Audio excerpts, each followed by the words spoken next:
సంగీత్ మీకే ఇంకో question. So ఈ ప్రమోషన్‌లో నిహారిక గారు మీకు షాక్‌ల మీద షాక్‌లు, సర్ప్రైజ్‌లు ఇస్తున్నారు. యాహ్! సో రామ్ చరణ్ గారు వచ్చారు, పవన్ కళ్యాణ్ గారు మొన్న ఒక ఈవెంట్‌కొచ్చారు.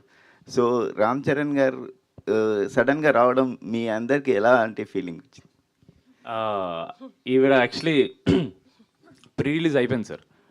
ప్రీ రిలీజ్ అయిపోయి జస్ట్ మేము బయలుదేరుతూ ఇంకా ప్రమోషన్ గ్రూప్లో ఈ డిస్కషన్ జరుగుతుంది ఏంటి ఏంటి అన్నట్టు సడన్గా ఆవిడ అప్పుడు కాల్ చేశారనమాట. ఇలా చరణ్ అన్న చిన్న వీడియో ఇస్తా అన్నారు, రేపు వెళ్తున్నాం అంటే ఊరుకొని నేను ఇద్దరు మొత్తంలో నన్ను మీరు నాకు ఇవన్నీ చెప్పకండి ఊరికే అని. నేను ఇంకా ఆవిడ ప్రాంక్ చేస్తున్నారు అనుకున్నా.